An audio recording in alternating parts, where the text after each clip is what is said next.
नमस्कार दोस्तों। आज की कहानी है भगवान शिव बड़े या विष्णु। एक बार भगवान नारायण अपने बैकुंठ लोक में सोए हुए थे। अचानक वे स्वप्न में देखते हैं कि करोड़ों चंद्रमाओं की कांति वाले त्रिशूल डमरूधारी त्रिलोचन भगवान शिव प्रेम और आनंद से उन्मत्त होकर उनके सामने नृत्य कर रहे थे। उन्हें देखकर भगवान विष्णु हर्ष से गदगद होकर निद्रा से उठकर सैया पर बैठ गए और कुछ देर तक ध्यानस्थ बैठे रहे। उन्हें इस प्रकार बैठे देखकर श्री लक्ष्मी जी उनसे पूछने लगी, हे प्रभु, आपके इस प्रकार उठ बैठने का क्या कारण है? भगवान ने कुछ देर तक उनके इस प्रश्न का कोई उत्तर नहीं दिया और आनंद में निमग्न हुए चुपचाप बैठे रहे। अंत में कुछ स्वस्थ होने पर वे गदगद कंठ से बोले, हे देवी, मैंने अभी स्वप्न में भगवान शिव शंकर के दर्शन किए हैं। उनकी छवि ऐसी अपूर्व, आनंदमय और मनोहर थी कि देखते ही बनती थी। मालूम होता है कि जैसे भगवान शंकर ने मुझे स्मरण किया है। अहो भाग्य, चलो कैलाश में चलकर हम लोग भगवान शिव के दर्शन करते हैं। यह कहकर दोनों ने कैलाश की ओर प्रस्थान किया। अभी मुश्किल से आधी दूर ही गए होंगे कि देखते हैं भगवान शंकर स्वयं मां गिरिजा के साथ उनकी ओर आ रहे हैं।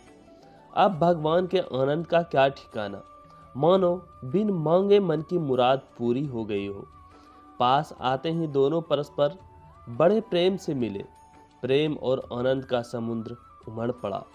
एक दूसरे को देखकर दोनों के नेत्रों से आनंद अश्रु बहने लगे और शरीर पुलकायमान हो गया। दोनों ही एक दूसरे से लिपटे हुए कुछ देर खड़े रहे।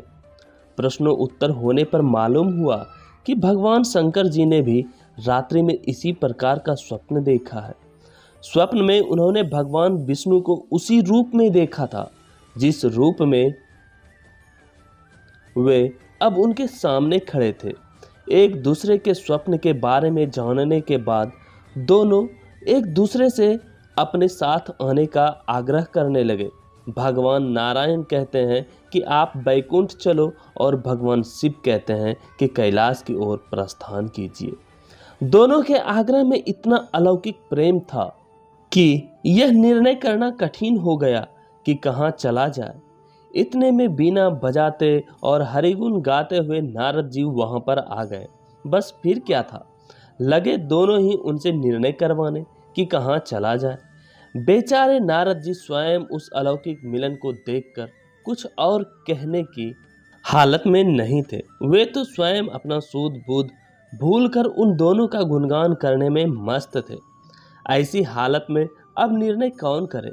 अंत में यह तय हुआ कि भगवती उमा जो कह दे वही ठीक है और सबको मान होगा।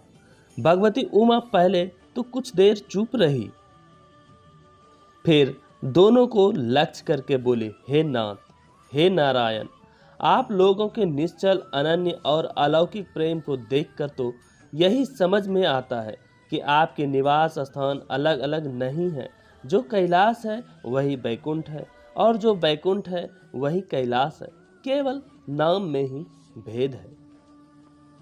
यही नहीं, मुझे तो ऐसा प्रतीत होता है कि आपकी आत्मा भी एक ही है। देखने में केवल दो शरीर हैं। मुझे तो अब यह भी स्पष्ट दिखाई देने लगा है कि आपकी भार्याएं भी दो नहीं बल्कि एक ही हैं। जो मैं हूँ वही श्री लक्ष्मी जी है और जो श्री लक्ष्मी जी है वही मैं हूँ।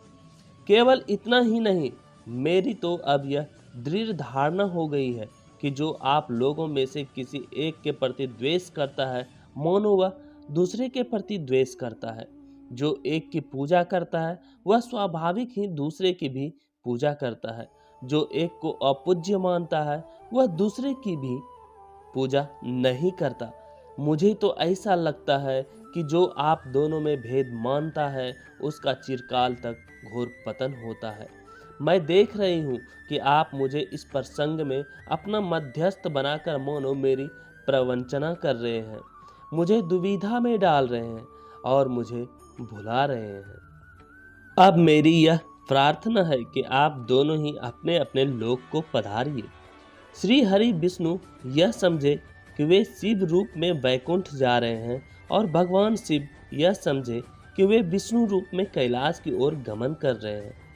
इस उत्तर को सुनकर दोनों परम प्रसन्न हुए और भगवती उमा की प्रशंसा करते हुए दोनों अपने अपने लोक को चले। लौटकर जब विष्णु बैकुंठ पहुंचे तो श्री लक्ष्मी जी उनसे पूछने लगी, हे प्रभु, आपको सबसे अधिक प्रिय कौन है?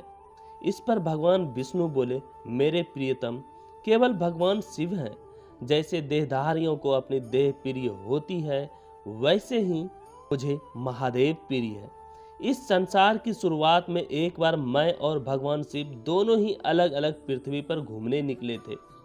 मैं प्रीतम की खोज में यह सोच कर निकला था कि जो मेरी ही तरह अपने प्रीतम की खोज में देश देशांतर में भटक रहा होगा, वही मुझे अकारण ही प्रिय होगा। फिर थोड़ी देर के बाद ही वहाँ पर मेरी भेंट भगवान शंकर जी से हो गई। जैसे ही हम मिले, मुझे लगा कि जैसे हम एक दूसरे से अलग नहीं हैं, अलग अलग दो घड़ों में रखे हुए जल की भांति मुझ में और उनमें कोई अंतर नहीं है। वास्तव में मैं ही जनार्दन हूँ और मैं ही महादेव हूँ। भगवान शिव शंकर के अतिरिक्त उनकी पूजा अर्चना करने वाले शिव भक्त भी मुझे अत्यंत प्रिय हैं। इसके विपरीत जो भगवान शिव की पूजा नहीं करते, वे कदापि मुझे भी प्रिय नहीं हो सकते।